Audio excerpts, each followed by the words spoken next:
The last person who was not able to provide you with a negative test or who has not responded, do you think this is potentially who you could have contracted HIV from? I don't know. They won't give me a test result, and that's my thing. So, like, the one day, and the way he moves and his behavior in our conversations, I'm not going to say he's HIV positive because I don't know. I don't have the test result. I'm not here Right. to throw around. I'm not here to, you have HIV. That's not what I'm here for. But if you were so concerned about clearing your name, you would have already provided me an HIV test result based on our messages. Every single interaction with this man is on my Instagram. I don't talk to him. Like, I only pursued him because the internet made me feel ignorant. Like, girl, you doing a skincare routine, you didn't focus on dude enough. I'm like, okay, let me spin the block on him. And then from his reaction and like people encouraging me to, What was his reaction? the story time from his reaction and me saying like, oh, what's your treatment plan, and being like, I don't know, it's kind of weird. And then all the comments on the internet, people are like, you should go into, like, look into this more. And then his reaction from the DMs, I can read it. Because you sent him a DM saying, hey, Our DMs are actually like, this man is either A, dumb or clinically insane or HIV positive. Like, it's for someone to do what he's doing. And the one day he was like, I leaked his phone number. So the one day he's messaging me and he calls me, he has my number. He calls me 4 times, but he has caller ID. I don't answer because I see the caller ID. And then he texts me, what's your number? And this is February 7th. I'll read from the top. December 10th. Hi, could you send me your negative HIV test results? I understand that I shared my status with you a while ago, but you've never provided your results, and I need to confirm that it wasn't you.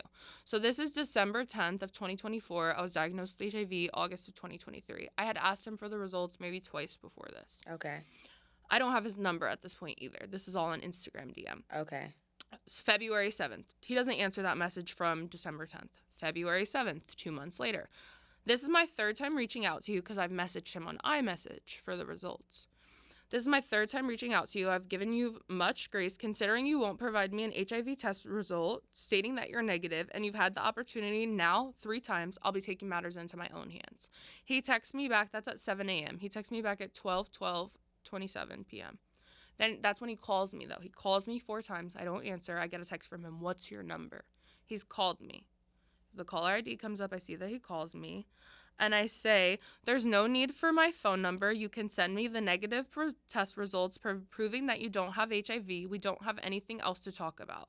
I said, you'll have 48 hours. I'll be making a formal report to the police or exposing you on my social media pages. I said, I'm happy to provide my doctor's fax number if you'd like your doctors to fax over your medical records as well.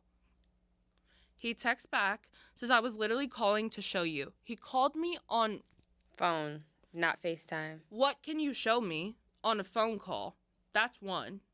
I was calling to show you, but you fucked up when you brought cops into this. Was that supposed to make me nervous or something? Matter of fact, take it to the cops today. Don't wait 24 hours. Let me know when I need to come in Tampa, because this man is in Houston, and go to the station and I'll be there. Why are you so ready to go to the police station in Tampa and come to Tampa? All you need to do is provide me an HIV test result. You don't need to come to Tampa. Like, I'm tired of talking to you about the same shit, is what he says. How many people do you talk to about this? Because we've not talked. You have not replied to me. And then he says, I hope you are putting in the same energy with the other niggas you were sleeping with at the time. After all this is cleared, I need you to never hit me up again. I replied to him. I said, what could you show me over a phone call? I asked you for a PDF. The test results I'm asking of you require an attachment of an image. I have no need to talk to you over a phone call. You sound delusional. I tired of talking to you about the same shit.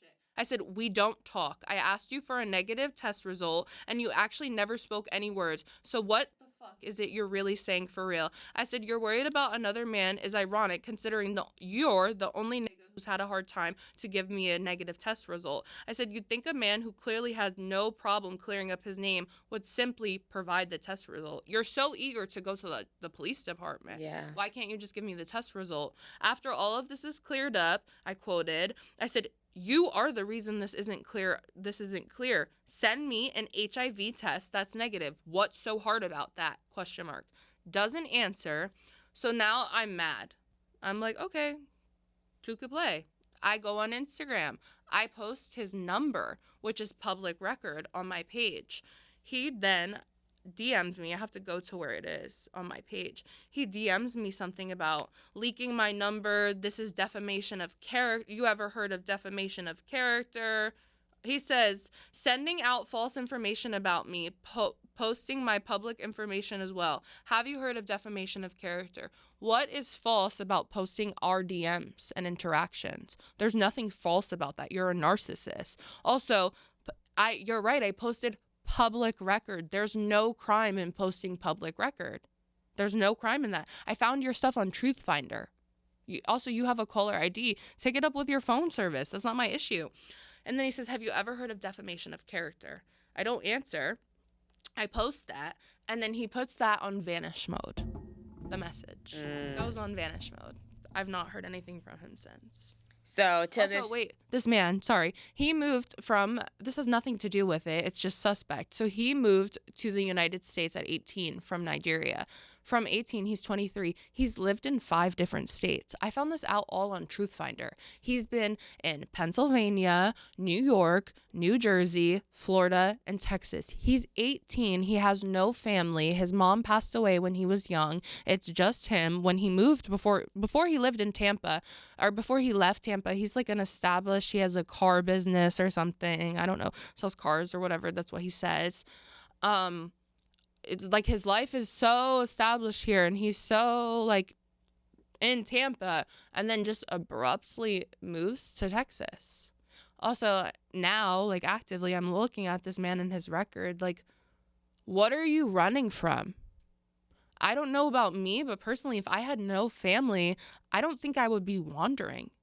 I would stay in one place. Like, the family, he had like a what's it called? Like a host family in PA.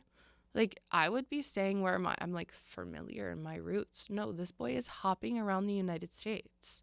So you have yet to be provided with a negative status or any information.